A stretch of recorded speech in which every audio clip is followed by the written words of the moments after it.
인사합시다. 할렐루야. 따라합시다. 하나님, 오늘도 큰 은혜 주실 줄 믿습니다. 아멘. 옆 사람 축복해 주세요. 성령의 능력으로 세임 받으십시오.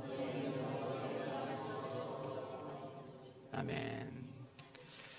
오늘 설교 제목입니다. 용서가 없는 사랑은 거짓이다. 한번 따라합시다. 용서가 없는 사랑은 거짓이다. 한 번 더요. 용서가 없는 사랑은 거짓이다. 아멘. 5가지 사랑의 언어라는 책 읽으신 분들이 꽤 있을 겁니다. 세계적인 베스트셀러입니다. 게리 체프먼 박사가 쓴 책인데요. 평생 동안 이 부부 관계 상담을 해줬던 사람입니다. 아주 탁월한 상담 전문가다, 이렇게 보시면 될 겁니다. 읽어보면 굉장히 도움이 많이 되는 그런 책이에요. 5가지 사랑의 언어가 있대요. 첫 번째 사랑의 언어는 언어랍니다.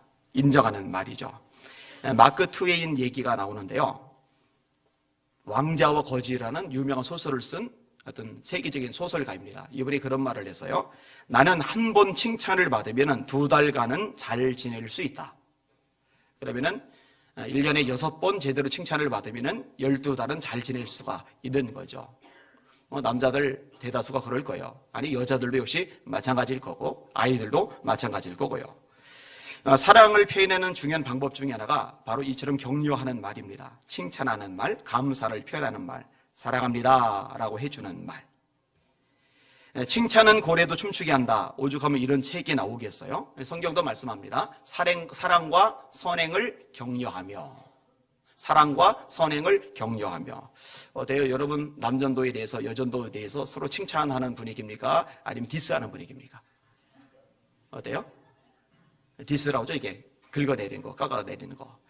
유머도 2가지가 있어요.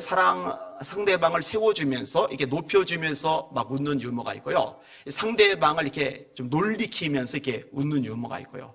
가급적 이 블랙 유머는 안 쓰는 게 좋아요. 그것이 별로 안 좋습니다. 은혜가 안 되고 유익이 별로 없어요. 그리고 말에 힘이 있다는 거 기억을 하셔야 돼요. 높여주며 세워주는 칭찬의 말 많이 하실 수 있기를 주님의 이름으로 축원합니다. 요즘 말로 잘 못하면은 카톡 이런 거 있잖아요. 좀 카톡이 보안성이 떨어진다고 텔레그램 쪽으로 이동하는 사람들도 있어요. 텔레그램도 괜찮아요. 문자도 물론 괜찮아요. 대신에 신중하게 확인하고 보내시는 게 좋을 겁니다.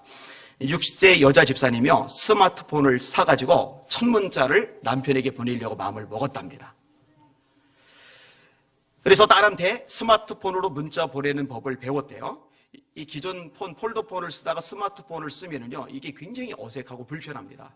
우리에게 권사님 한 번도 처음에 스마트폰 바꿨을 때 이거 활용을 제대로 못해서 애먹는 것을 제가 보고서 어른들은 이런 면이 있구나 하고 이제 알았던 적이 있거든요.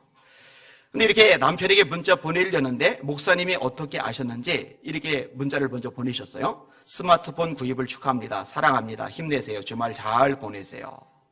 그래서 이 문자를 받고 딸에게 배운 거 남편에게 먼저 보내려고 하다가 방향을 틀어서 목사님께 답장을 보냈어요.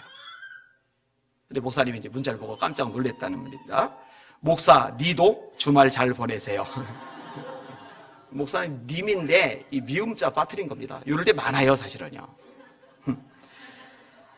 받은 목사님이 어떻게 생각하는지 관심이 없어요. 그냥 혼자 신난 거예요. 나도 이제 스마트폰으로 문자 보낼 수 있다. 남편한테도 이제 문자를 보냈어요. 여보 사랑해.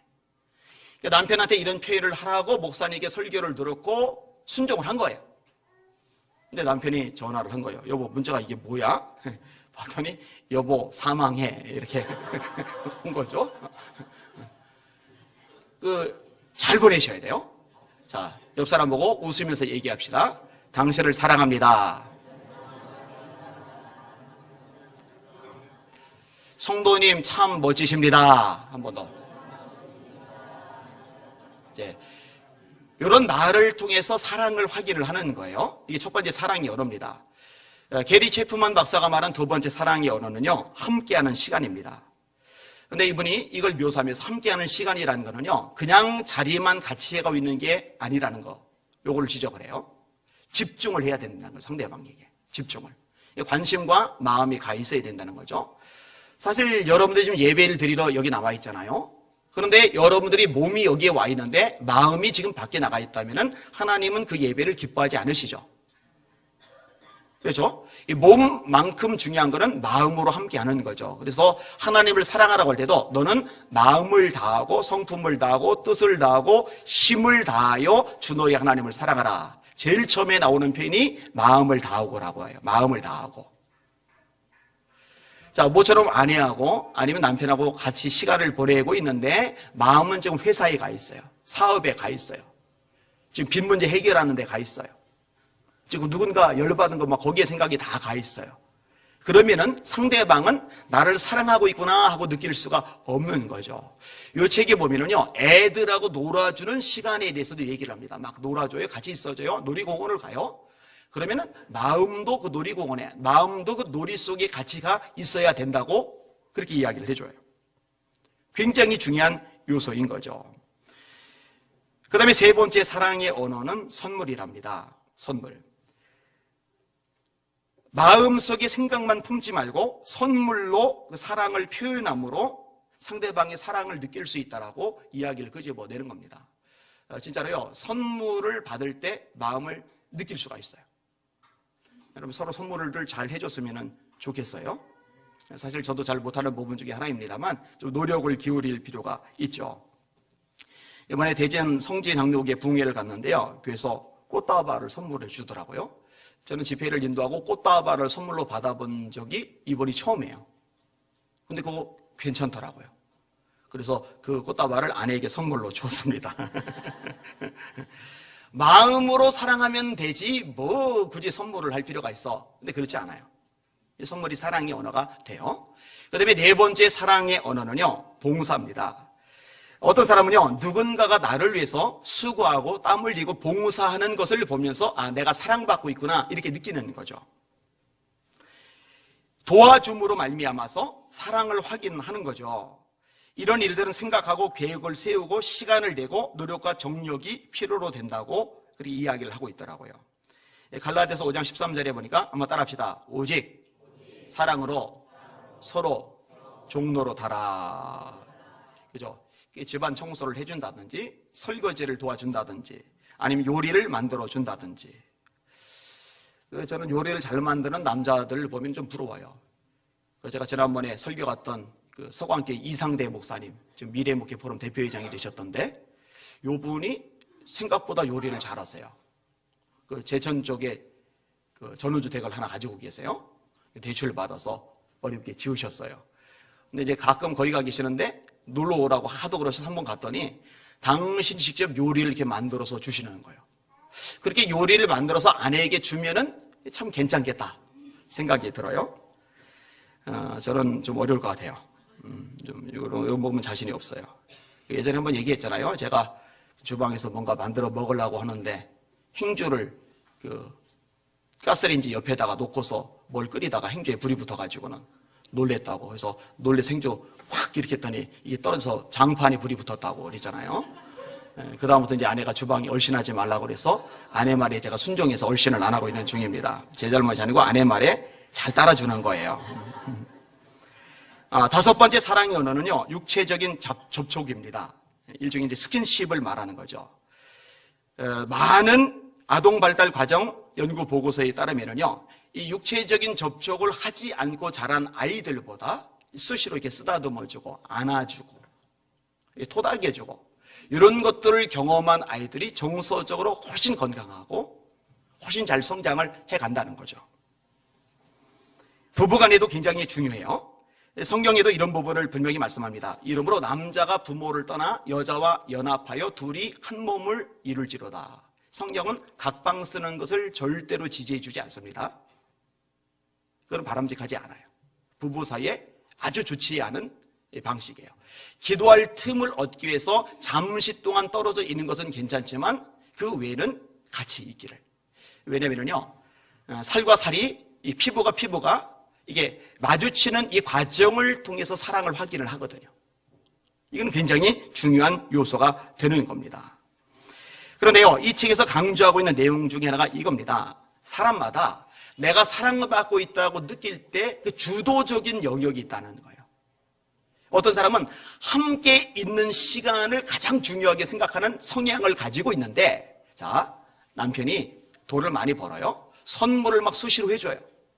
그러면 선물을 받을 때 사랑받는다고 느끼는 성향이 강한 사람 같으면 그것으로 이 사랑 탱크가 찰 텐데, 함께 있는 시간, 이것을 통해서 사랑을 확인하는 성향이 강한 사람이라면 아무리 선물을 잘 해줘도 함께 있어주는 시간을 확보해 주지 않으면 이 사랑 저장 탱고에 에너지가 빌 수밖에 없다는 거죠. 이게 사람마다 다른 부분인 거예요. 그러니까 이런 식의 부부 이야기를 거기서 많이 끄집어냅니다. 나는 정말 최선을 다했다. 내가 할 수 있는 정말 노력을 다 기울였다. 근데 문제가 뭐냐면요, 상대방 입장에서 볼 때 나를 사랑해주고 있다라는 느낌을 전혀 받지를 못하는 거예요.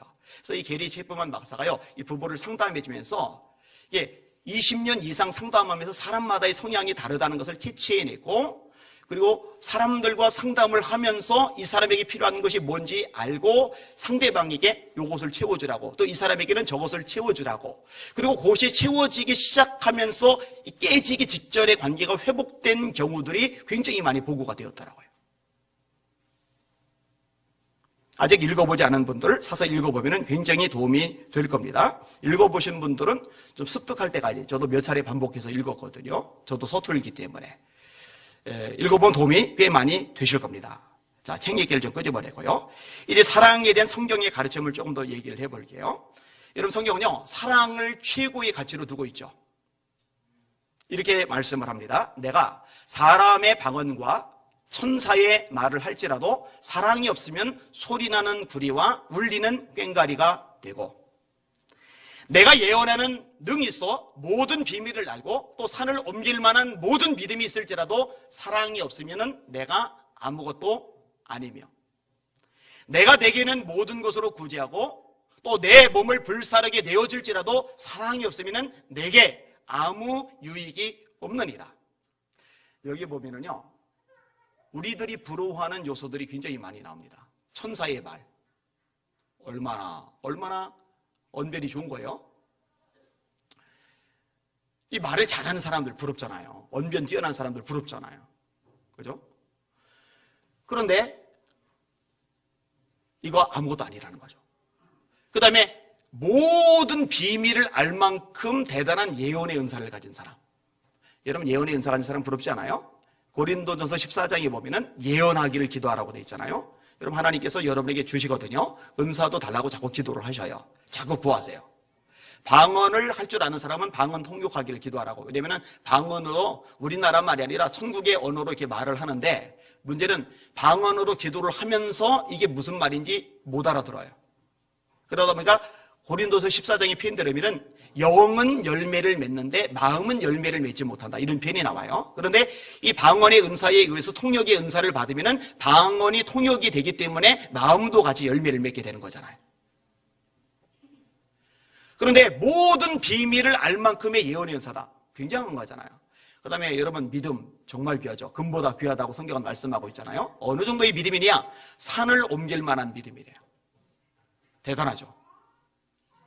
그 다음에 구제, 이 구제도 얼마나 대단합니까? 희생 얼마나 대단합니까? 근데 사랑이 빠지면은요, 하나님 보실 때 시끄럽다는 거예요. 아무것도 아니라는 거예요. 아무 유익이 없다는 거예요. 그러니까 가치 있고 귀한 것처럼 보이는 것 플러스 사랑이 될 때 정말 가치가 있는 것이 되는 반면에, 가치 있고 귀한 것이라고 여겨지는데 여기에 사랑이 빠져버리면은 이거는 제로가 되는 거예요. 아무 쓸모가 없게 되는 거예요. 사랑이 본질인 거죠.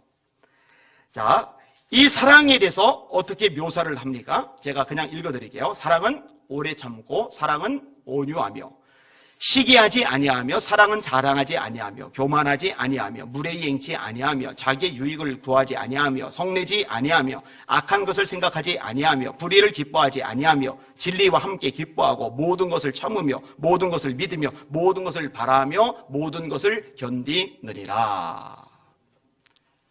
자, 사랑이 뭐예요? 하나님이 가장 원하시는 거죠. 제일 큰 사랑, 제일 큰 계명, 하나님을 사랑하는 거. 두 번째로 큰 계명, 이웃을 사랑하는 거. 근데 세상도 사랑을 되게 많이 해요. 드라마의 중심 주제가 사랑입니다. 영화의 중심 주제가 사랑입니다. 가수들이 부르는 노래의 중심 주제가 사랑입니다. 그런데 세상에도 사랑 얘기가 너무너무 넘쳐나지만 성경에서 말씀하고 있는 사랑하고는요, 내용이 본질이 전혀 달라요. 아까 언급을 드렸잖아요. 자, 어떻게 달라요? 뭐라고 얘기합니까? 사랑은 오래 참고, 사랑은 모든 것을 참으며, 사랑은 모든 것을 견디느니라. 따라합시다. 사랑은 서로 참아주는 것이다. 여러분, 예수님께서 왜 오래 참으셨죠? 왜 끝까지 참으셨죠? 사랑하기 때문에 오래 참으신 겁니다. 여러분, 사랑에 오래 참음이 빠지면 성경적인 사랑이 아닙니다. 두 번째로 사랑은 온유하다고 말씀합니다. 그리고 뒷부분에는 성내지 아니하며 라고 말씀합니다. 그러니까 성내는 건 사랑이 아니에요. 온유하지 않은 것은 사랑이 아닙니다. 여러분, 예수님은 온유하시는 분입니다. 나는 마음이 온유하고 겸손하니 너희는 내게 나와 나의 멍에를 메고 내게 배우라. 그러면 너희 마음이 쉼을 얻으리니. 나는 마음이 온유하고 겸손하다. 예수님이 온유하셨거든요. 겸손하셨거든요. 이 겸손하시고 온유하신 예수님, 사랑의 예수님이시거든요. 마찬가지로 우리 속에 사랑이 생기면 생길수록 온유해지는 거죠. 여러분 속에서 혈기가, 분노가 사라질 수 있기를 주님의 이름으로 축원합니다.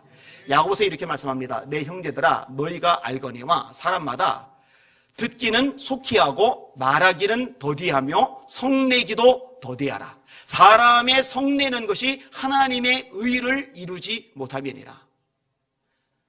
듣기는 속히 하래요. 말하는 건 더디하래요. 말은 좀 줄이세요. 내 말은. 그 다음에 성내기도 더디하래요.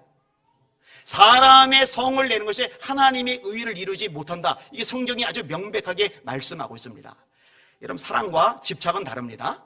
사랑은 상대방 입장이에요. 집착은 내 입장입니다. 근데 사람들이요, 집착을 사랑이라고 착각을 해요. 스토커들, 사랑한다고 그러죠. 스토커들. 그건 사랑이 아닙니다. 집착입니다. 나는 사랑한다고 하는데 상대방은 소름이 돋아요. 무서워서 죽으려고 그래요. 상대방을 무섭게 하고 막 두려워 떨게 만드는 게 무슨 사랑입니까? 그건 집착입니다.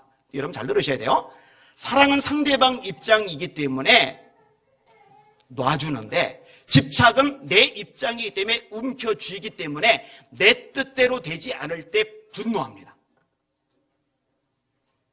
그래서 자꾸 막 화를 내는 거는요, 사실 정서적인 면에서 치유가 필요한 상태인 거예요. 회복이 필요한 상태인 거예요. 그건 사랑이 아니에요. 그건 집착이에요. 여러분 잘 생각을 해보셔야 될 겁니다. 그리고 세 번째로, 사랑은 시기하지 않습니다. 여러분, 사랑하면은 시기하는 게 아니라 기뻐해 주죠. 여러분 자식들이 이번에 시험을 봤는데, 와, 맨날 평균 45점 맞던 애가 85점을 맞아왔어요. 근데 본인의 학창 시절을 생각해 보니까 70점을 넘겨본 적이 없어요. 야, 이 애비는 70점을 넘겨본 적이 없는데 이 자식은 85점을 맞아? 그거 막 시기하고 막,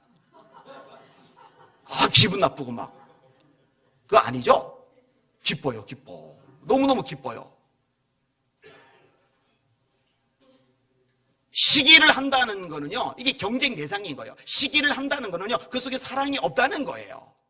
이런 바리새인들이, 대제사장들이 예수님을 시기하죠. 왜냐하면 예수님을 사랑하지 않으니까. 사랑은 시기하지 않습니다. 여러분, 누군가 교회에서 인정을 받으면, 좋은 일이 생기면은 박수 쳐줄 줄 아는 마음 되시기를 바랍니다. 따라합시다. 즐거워하는 자들로 함께 즐거워하고, 우는 자들로 함께 울라. 이게 사랑이란 말이죠. 그런데 즐거워하는데 샘이 나는 거예요. 이게 막 시기가 막 일어나는 거예요. 이거는 사랑이 아닌 거죠. 사랑은 자랑하지 않는답니다.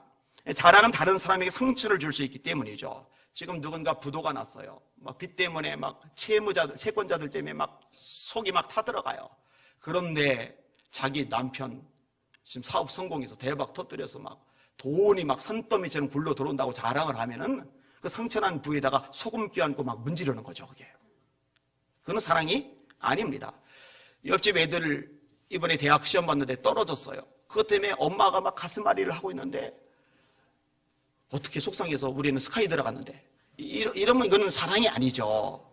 거기서는 자랑하면 안 돼요. 그때는 입을 다물고 있어야 돼요. 그건 사랑이 아닌 거죠. 사랑은 교만하지 않습니다. 여러분, 사랑하면은요, 잘 보이려 합니다. 마음을 얻으려 합니다. 여러분, 마음을 얻으려 하는데, 마음을 얻으려는 사람 앞에서 교만 떨 일이 없죠. 그래서 교만 떨면 어떡합니까? 사람들은 교만한 사람을 싫어합니다. 교만한 말과 태도는 상대방의 마음을 상하게 합니다. 상대방을 사랑하는데 상대방 마음이 상하게 할 말과 태도를 보일 이유는 없는 거죠. 사랑은 교만하지 않아요. 사랑은 무례에 있지 않습니다. 여러분, 누군가가 무례해요? 말을 하는데 무례해요? 행동이 무례해요? 얼굴 표정 태도가 무례해요? 그러면은요, 그 사람 사랑이 없는 겁니다. 말은 그래도, 행동은 그래도, 태도는 저래도, 그래도 좋은 사람이야. 아니요. 그렇지 않아요. 따라합시다. 사랑은 무례히 행치 않는다. 가까울수록 예의를 지키라는 말, 이거 빈말이 아닙니다. 서로 존중하셔요. 저도 조심할 필요가 있어요. 제 아내에게. 물론 제 아내도 조심할 필요가 있어요. 우리 교인들이 저한테 못하는 행동을 아내는 저한테 할 수가 있으니까. 그죠? 여러분들끼리도 마찬가지입니다. 친해질수록, 가까워질수록 말 조심, 행동 조심하셔야 돼요. 함부로 하잖아요. 그럼 웃어 넘기긴 해요. 웃어 넘기는데 이게 누적이 되면서 마음이 상합니다. 이 마음이 상한 게 쌓이면서 이게 담이 됩니다. 이 담이 점점 높아지고 점점 두꺼워지면서 나중엔 둘 사이에 넘어갈 수 없는 담벼락이 형성이 돼요.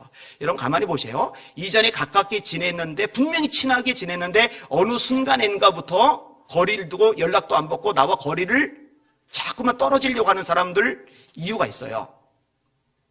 무례함 때문에 그래요. 무례함 때문에. 생각보다 관계가 이것 때문에 많이 깨집니다. 그리고 친한 척하고 여전히 얘기 나누고 여전히 가까운 것 같은데 사실은 이 마음을 걸어 잠그고 그냥 형식적으로 대하는 관계도 생각보다 많아요. 그게 왜냐면 무례함 때문에 이런 형상들이 생겨요. 가까울수록 서로 존중하셔요. 7번째로 사랑은 자기의 유익을 구하지 않습니다. 따라합시다. 7년을 며칠같이. 우리 주제죠? 7년을 며칠같이. 야곱이 라헬을 위하여 7년 동안 라반을 섬겼으나 그를 사랑하는 까닭에 7년을 며칠같이 여겼다. 야곱이 뭘 했어요? 막노동을 했죠. 막노동. 누구를 위해서? 라헬을 위해서, 사랑하는 여인을 위해서 막노동을 한 겁니다. 몇 년? 몇 개월이 아니에요. 1, 2년이 아니에요. 7년간을. 근데 그 어마어마하게 긴 세월을 며칠처럼 여겼대요. 왜요? 사랑하니까. 자기 유익이 아니에요. 자기 돈 안 들어와요. 돈 한 푼도 안 생겨요.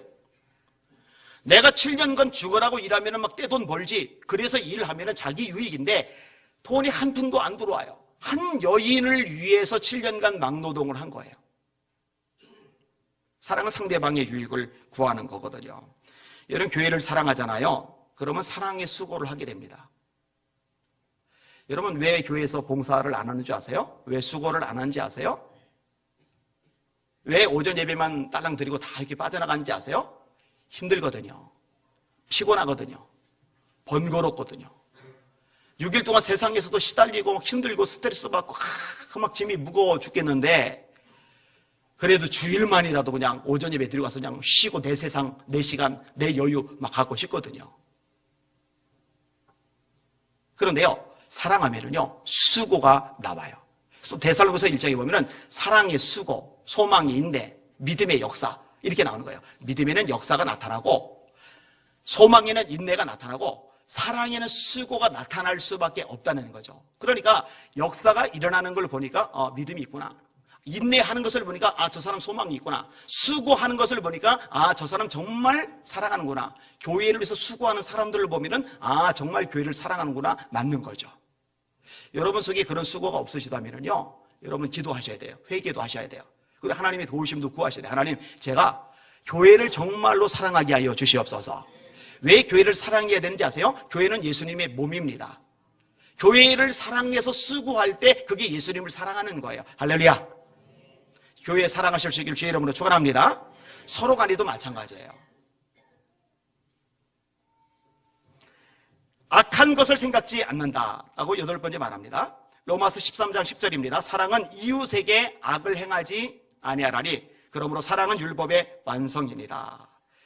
골탕 먹이를 생각하거나 망신 줄 생각하거나 창피당하게 만들 생각하거나 곤란하게 만들 생각을 하고 있다면 사랑이 아니죠. 예, 그건 사랑이 아닙니다. 9번째, 불의를 기뻐하지 아니하며 진리와 함께 기뻐하고. 여러분, 이렇게 성경에서 말하는 사랑은요, 세상의 사랑과 달라요. 성경에서 말하고 있는 사랑은요, 불의를 멀리해야지 그게 성경에서 말하는 사랑입니다. 성경에서 말하는 사랑은요, 진리와 함께 기뻐해야 그게 성경에서 말하는 사랑입니다. 이런 세상에 왜곡된 사랑 되게 많아요.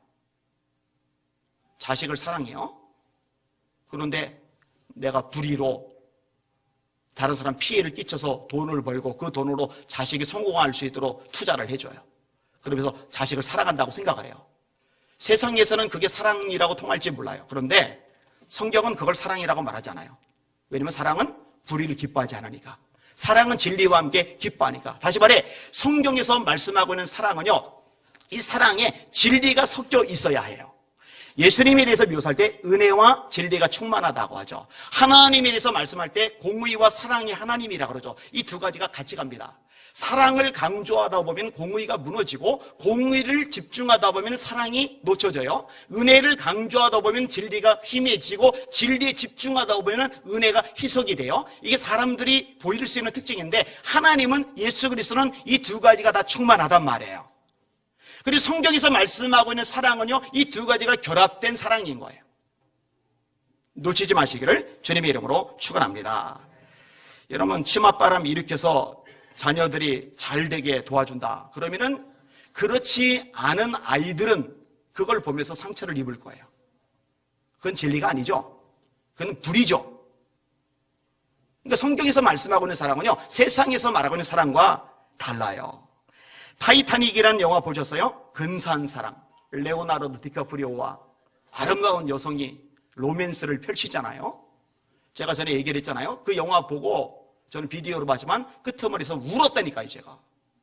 왜냐하면 레오나르도 디카프리오가 바닷물에서 얼어 죽는 장면이 너무너무 슬픈 거예요. 이 사랑은 이루어져서 이랬는데 이렇게 이루어지지 못하고 여자 혼자 살아남았거나. 영화가 다 끝난 다음에 제가 정신을 차렸잖아요. 그 불륜이잖아요, 불륜. 근데 목사가 그 불륜을 보면서 가슴 아파서 울어요. 이 제정신이 아닌 거예요. 이게 분별을 못하는 거. 이게 영화의 위력이에요. 연출의 위력이에요. 근데 그거는 사랑이 아니에요. 그 여자는 약혼자가 있는 여자예요. 죄예요, 죄.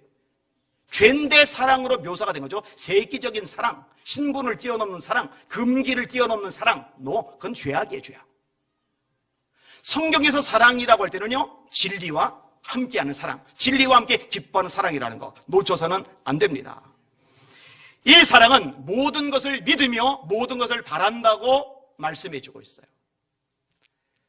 옆 사람 보고 이렇게 말해줍시다. 성도님을 제가 기대하겠습니다.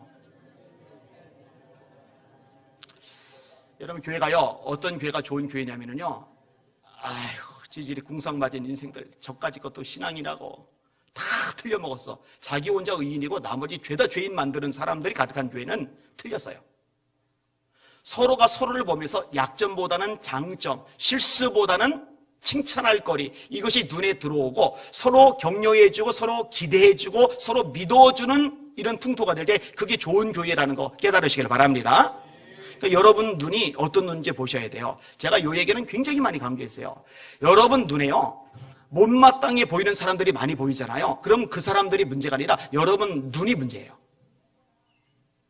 왜 못마땅해 보이는 사람들이 그렇게 많아요? 여러분, 못마땅해 보이는 사람들이 무지 많았던 사람이 누군지 아세요? 바리새인들입니다. 이 바리새인들 눈에는요, 마음에 드는 인간이 아무도 없어요. 다 틀려먹었어요. 다 기본이 안 돼요. 다 실력 미달이에요.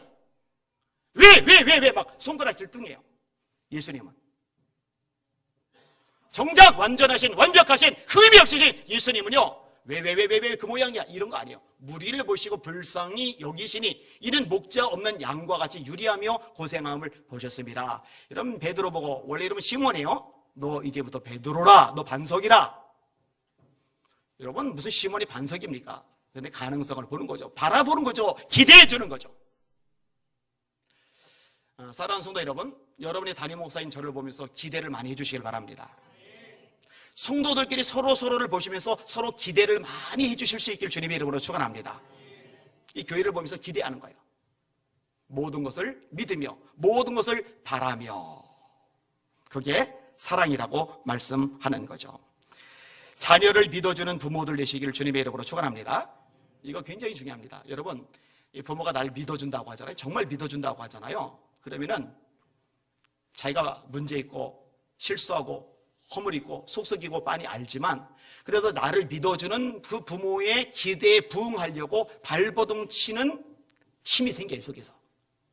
근데 부모가 믿어주고 기대해주는 마음을 아예 포기한 거예요. 넌 기대 안 해. 이제 딱 끝. 자녀들이 느끼는 거야. 아, 부모가 나에 대해서 전혀 기대하는 마음이었구나. 그러면은요, 스스로 잡고 있는 손을 놓습니다. 더 이상 브레이크 걸어줄 제동장치가 없어져요. 이거는 부부간에도 똑같아요. 그리고 자녀가 부모를 볼 때도 마찬가지예요. 믿어줘야 돼요. 서로 믿어주는 아름다운 가정들 되시기를 주님의 이름으로 축원합니다. 자, 게리 체프먼 박사의 5가지 사랑의 언어를 말씀을 드렸어요. 그 다음에 성경에서 말씀하고 있는 사랑의 정의들에 대해서 설명을 드렸어요. 자, 여기서 좀 더 나갈 부분이 있어요. 자, 이 사랑의 정의들 쭉 설명을 드렸는데 여기서 빠져서는 절대로 안 되는 게 하나가 있어요. 그게 이제 집중적으로 얘기하고 싶은 용서라는 부분입니다.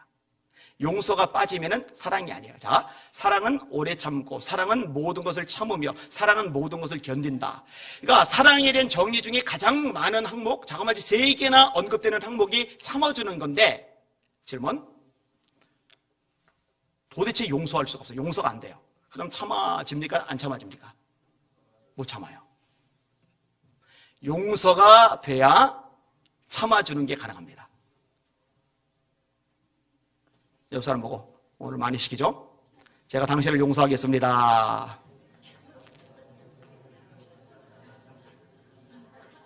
용서하셔야 돼요. 하나님의 굉장히 중요한 성품 중에 하나가요, 용서입니다. 사랑에서 따라나온 성품이죠. 이사야 1장 18절입니다. 오라, 우리가 서로 변론하자. 너희 죄가 주홍 같을지라도 양털같이 휘어질 것이요 진홍 같을지라도 눈과 같이 되리라. 바뀌었네요. 눈과 같이 휘어질 것이요 양털같이 되리라. 눈이 먼저고 양털이 그 다음입니다. 자, 오늘 본문 앞부분에 나오는 비유 부분 같이 읽을게요. 23절. 우리가 하나님께 용서받은 내용을 비유로 말씀하고 있는 거예요. 23절, 18장 23절에서 27절까지 시작. 그러므로 천국은 그 종들과 결산하려 하던 어떤 임금과 같으니 결산할 때에 10,000달란트 빚진 자 하나를 데려오매 갚을 것이 없는지라. 주인이 명하여 그 몸과 아내와 자식들과 모든 소유를 다 팔아 갚게 하라 하니 그 종이 엎드려 절하며 이르되 내게 참으소서 다 갚으리다 하거늘 그 종의 주인이 불쌍히 여겨 놓아보내며 그 빚을 탕감하여 주었더니. 자, 10,000달란트를 빚졌답니다. 한 달란트가 몇 데나리온이라고 그랬죠? 기억하시는 분? 네, 6,000데나리온이에요. 6,000데나리온. 그러면 한 데나리온이 노동자의 하루 품삯이라고 말씀을 드렸죠. 그러면 6,000일간 일하는 겁니다. 노동자가 1년에 벌어들이는 거, 안식일 빼고 공휴일 빼고 아파서 아니면 특별한 사고가 나서 쉬는 날 빼고 그럼 한 300데나리온. 한 푼도 안 쓰고 모으면 300데나리온입니다. 1년에. 그러면 6,000데나리온을 모으려면 20년간 한 푼도 안 쓰고 모아야, 그래야 1달란트가 되는 거예요. 근데 여러분, 몇 달란트를 빚졌다고요? 10,000달란트. 그러니까 20년간 한 푼도 안 쓰고 모아야 되는 액수에 곱하기 10,000배. 그걸 빚진 거예요. 그러니까 이거는 해결할 수 없는 거예요. 근데 이걸 용서받았어요. 하나님이 용서해 주신 거죠. 이제 우리가 용서하며 살아야 됩니다. 자, 이 부분을 이야기해줘요. 28절에서 34절 같이 읽겠습니다. 시작. 그 종이 나가서 자기에게 100데나리온 빚진 동료 한 사람을 만나 붙들어 목을 잡고 이르되 빚을 갚으라 하며 그 동료가 엎드려 간구하여 가로되 나에게 참아 주소서 갚으리라 하되 허락하지 아니하고 이에 가서 그가 빚을 갚도록 옥에 가두거늘 그 동료들이 그것을 보고 몹시 딱하게 여겨 주인에게 가서 그 일을 다 알리니 이에 주인이 그를 불러다가 말하되 악한 종아 내가 빌기에 내가 네 빚을 전부 탕감하여 주었거늘 내가 너를 불쌍히 여긴과 같이 너도 네 동료를 불쌍히 여김이 마땅하지 아니하냐고 주인이 노하여 그 빚을 다 갚도록 그를 옥졸들에게 넘기니라. 자, 이 비유를 예수님이 말씀하신 이유가 있어요. 베드로의 질문 때문에 이 비유가 시작이 됐어요. 도대체 어떤 질문을 베드로가 던졌길래? 자, 21절, 22절 용서에 대한 부분입니다. 시작. 그때 베드로가 나와 이르되 주여 형제가 내게 죄를 범하면 몇 번이나 용서하여 주리까? 7번까지 하오리까? 예수께서 이르시되 내게 이르노니 7번뿐 아니라 7번을 70번까지도 할지니라. 아멘. 제가 몇 번이나 용서해 주면 되겠습니까? 7번 용서해 주면 되겠습니까? 어마어마한 거요. 1번, 2번, 3번도 아니고 7번이나 용서해 준다니 얼마나 대단합니까? 근데 예수님의 말씀은 아니에요. 아니야. 70번씩 7번까지도 용서해라. 그리고 이 비유 말씀하는 거예요. 1만 달란트 탕감 받았다. 이 사람이 자기에게 빚진 자 용서해 주지 않았다. 그랬더니 주인이 1만 달란트 탕감 받았던 그 사람도 옥에 가둬버렸다. 그리고 오늘 본문이 나온 거예요. 너희가 각각 마음으로부터 형제를 용서하지 아니하면 내 천국께서도 너희에게 이와 같이 하시리라. 제가 여기는 여러분들이 용서하지 않는다, 원한 맺는다, 미워한다, 증오한다, 어쩔 수 없다고 합리화한다. 그럼 하나님 말씀하는 거예요. 나도 용서하지 않겠다. 주기도문 내용이죠. 우리가 우리에게 죄 지은 자를 용서해 준 것 같이 우리의 죄를 사하여 주옵시고. 용서할 줄 아는 여러분들 되시길 주의 이름으로 축원합니다. 질문을 던져보세요. 여러분은 용서하십니까? 아니면 보복하십니까? 여러분은 용서하십니까? 아니면 마음에 꼭꼭 묻어뒀다가 때가 되면 터뜨려 버리십니까? 여러분은 용서하십니까? 아니면 아예 상대방과 상대를 안 하고 그냥 단절해 버리십니까? 여러분은 용서하십니까? 아니면 분노에 이를 갈다가 엉망진창의 인격이 되십니까? 어느 쪽이에요? 차범근 선수 얘기를 제가 최근에 읽었어요. 이분이 진짜 대단한 축구선수예요. 저는 사실 그 스포츠 쪽에 관심을 잘 안 기울여요. 이유가 뭐냐?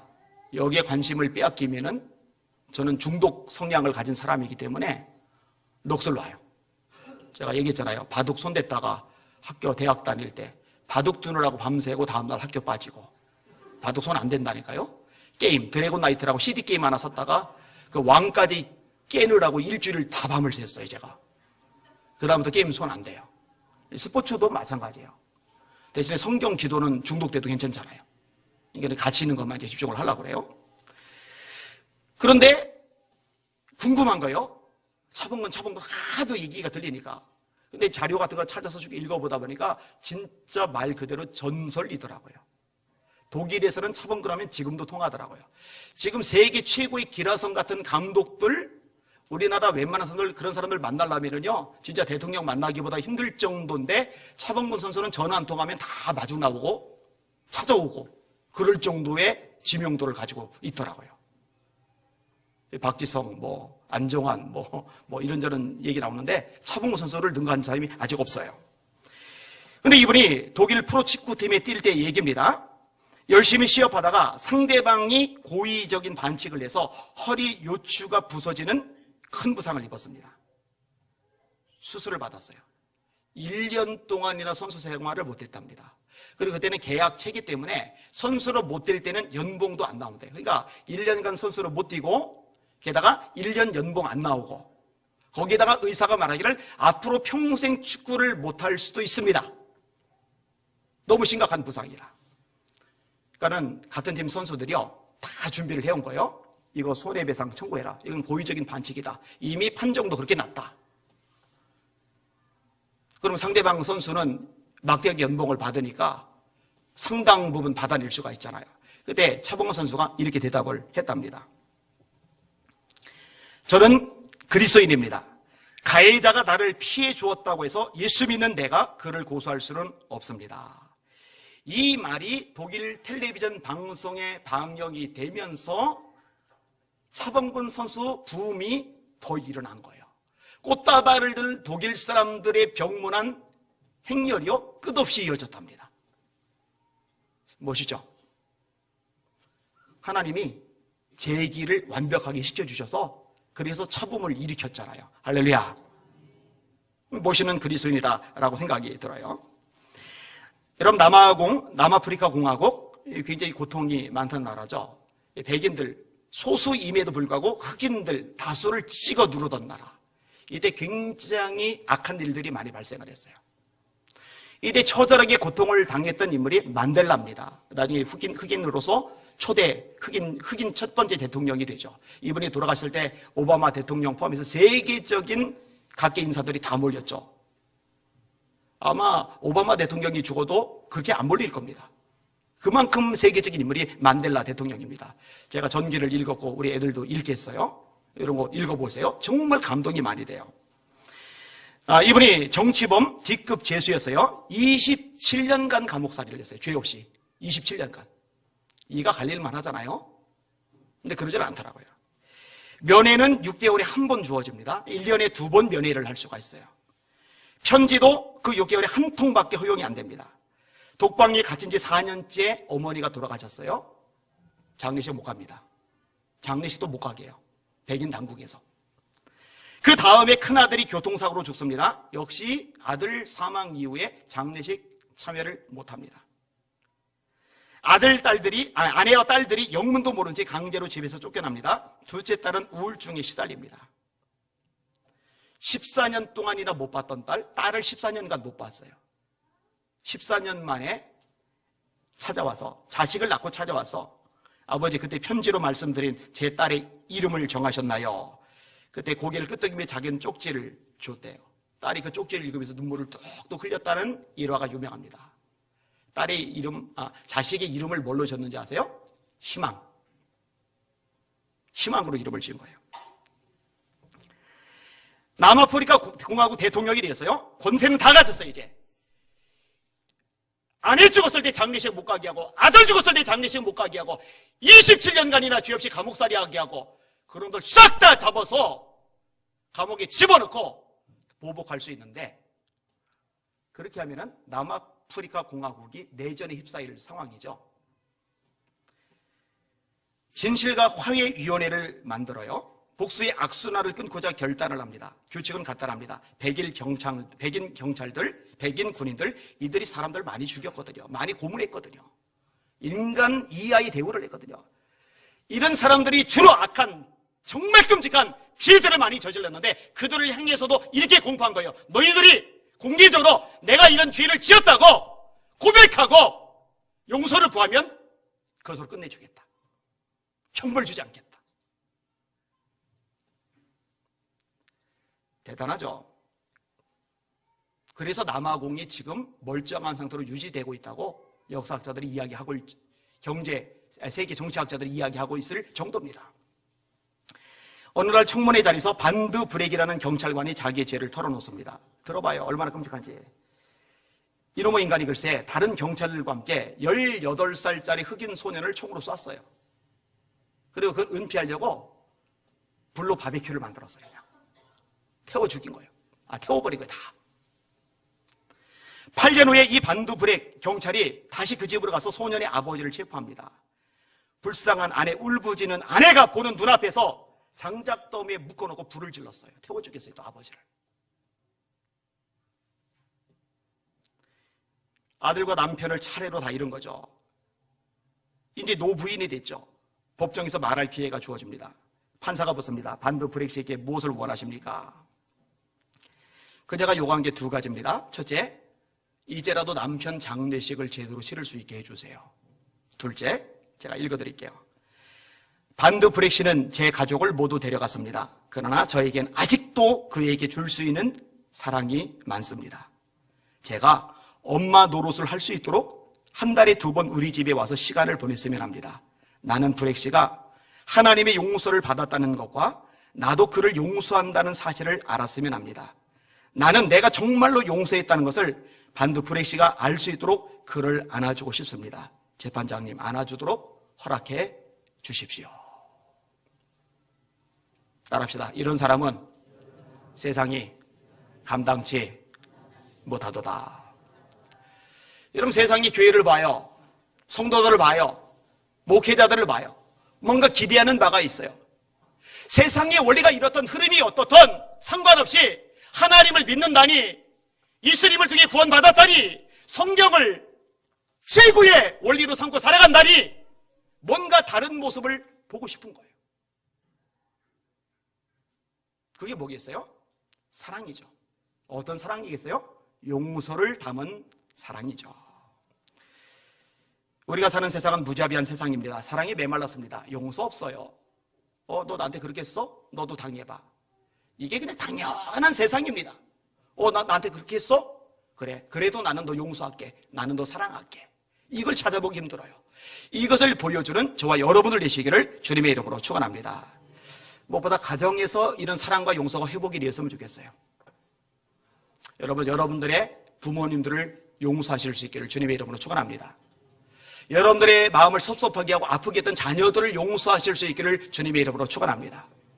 여러분의 남편을, 여러분의 아내를 용서하실 수 있기를 주님의 이름으로 축원합니다. 하나만 이야기하고 말씀을 할게요. 70이 넘는 노부부가 성격 차이로 이혼을 하기로 결정을 했답니다.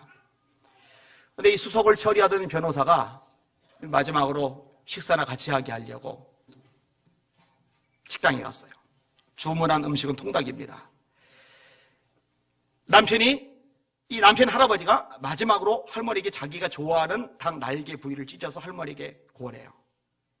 이 권하는 모습을 변호사가 보면서 어쩜 가능성이 있을 수도 있겠는데, 회복될 수도 있겠는데 이런 생각을 하는데, 그렇게 생각을 하는 순간 할머니가 버럭 화를 내는 거예요. 당신은 늘 그래왔어. 30년간 내내 이래서 항상 자기중심적으로 생각하더니 이혼하려고 하는 이 시간까지도 그러네.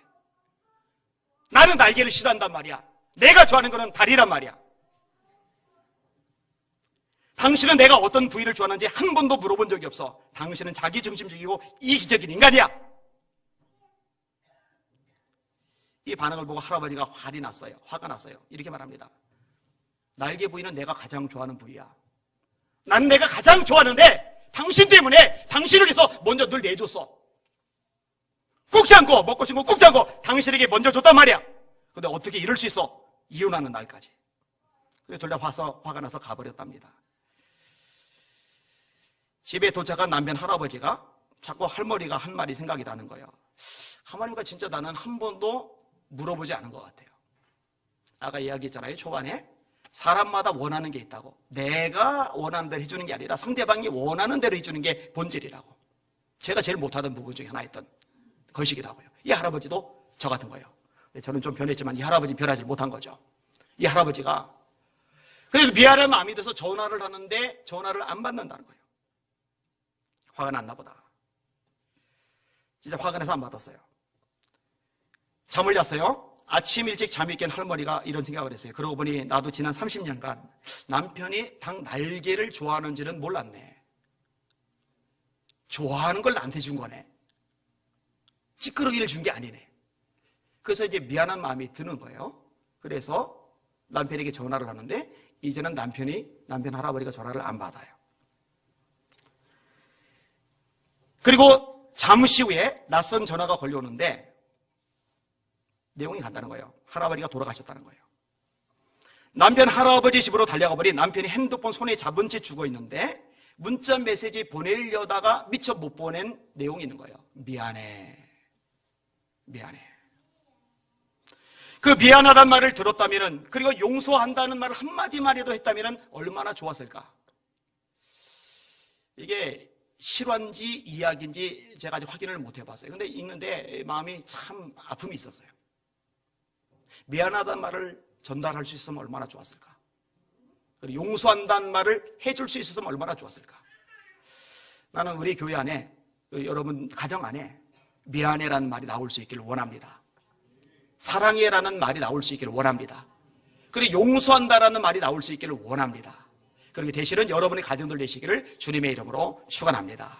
이것도 연습이고 훈련이더라고요. 자꾸 제 얘기해서 죄송해요.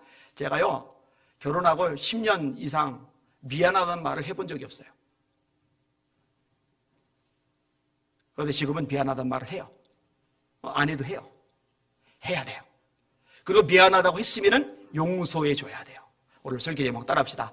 용서가 없는 사랑은 거짓이다.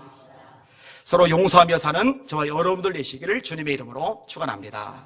기도하겠습니다.